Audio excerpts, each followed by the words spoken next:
அனைவருக்கும் வணக்கம். முருகப்பெருமானின் அருளும் ஆசீர்வாதங்களும் அனைவருக்கும் கிடைக்கட்டும்.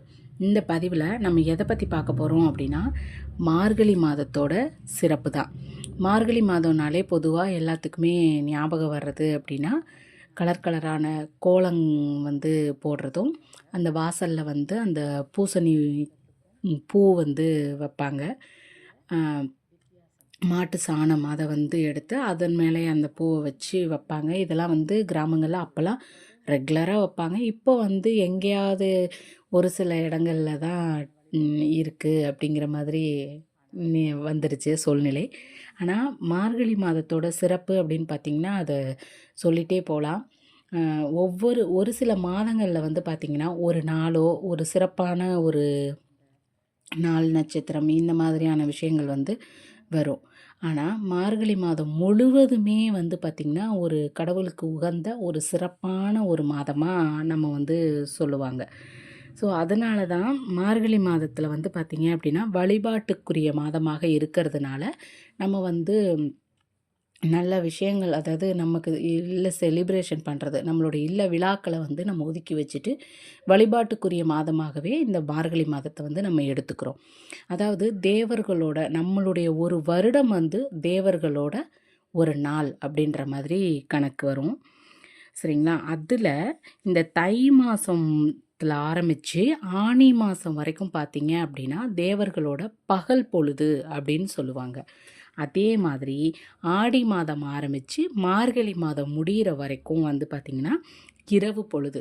ஸோ அப்போது மார்கழி எண்டு வருது இல்லையா? ஸோ இந்த மார்கழி மாதத்தை தான் தேவர்களுடைய அதிகாலை பிரம்ம முகூர்த்த நேரமாக வர்றது. ஸோ அந்த நேரங்களில் நம்ம வழிபாடு பண்ணுறப்ப பொதுவாகவே பிரம்ம முகூர்த்த வழிபாடை பற்றி நிறைய வீடியோக்கள் இருக்குது. நிறைய நம்ம சேனல்லையும் போட்டிருக்கோம். நிறைய வீடியோக்கள் நீங்கள் பார்த்தீங்கனாலும் தெரியும். பிரம்ம முகூர்த்தத்தோட சிறப்பை பற்றி நிறைய சொல்லியிருப்பாங்க. ஸோ தேவர்களோட இந்த பிரம்ம முகூர்த்த நேரத்தை பயன்படுத்தி நாம் ஒரு வழிபாடு பண்ணுறோம் அப்படின்னா அது மிக மிக ஒரு சிறப்பு வாய்ந்த ஒரு வழிபாடாக அமையும். இந்த நாட்களில் தான் சிவாலயங்களில் பார்த்திங்க அப்படின்னா திருவம்பாவை, திருப்பள்ளி எழுச்சி இதெல்லாம் நடைபெறும். பெருமாள் விஷ்ணு கோவில்களில் பார்த்திங்கன்னா ஆண்டாளுடைய திருப்பாவை அதுவும் மாதம் முழுவதும் அங்கே திருப்பாவை பாடிட்டே இருப்பாங்க. ஒரு சிறப்பு அலங்காரங்கள் செய்து வழிபாடுகள் நடந்துக்கிட்டே இருக்கும். ஒவ்வொரு கோவில்களையும் இது ஒரு தனி சிறப்பு. இந்த நாட்களில் நாம் பிரம்ம முகூர்த்த நேரத்தில் எழுந்து அந்த அதிகாலை நீராடி அந்த நேரத்தில் வழிபாடு பண்ணி விளக்கேற்றி வழிபாடு பண்ணும்பொழுது நம்மளுடைய கோரிக்கைகளை இந்த பிரபஞ்சத்துக்கிட்டையும் நம்மளுடைய இறைவனிடத்துலையும் வைக்கும் பொழுது நிச்சயமாக நிறைவேறும் அப்படிங்கிறது நிதர்சனமான உண்மை. ஸோ இந்த நாட்களை பயன்படுத்தி கண்டிப்பாக நீங்களும் உங்களுடைய இல்லங்களில், இது நான் ஃபஸ்ட் நாள் எண்டில் போடுறேன். ஸோ நீங்களும் அடுத்தடுத்த நாள் இனி வரக்கூடிய காலங்களில் உங்களால் முடிஞ்ச வரைக்கும் ஒரு 7 நாள் ஒரு 11 நாள் அப்படின்னாவது அட்லீஸ்ட் எடுத்துகிட்டு இந்த மார்கழி மாதம் முழுவதும் நீங்கள் இந்த பிரம்ம முகூர்த்த நேரத்தில் எழுந்து விளக்கு போட்டு அந்த ஒரு இதை உணருங்க.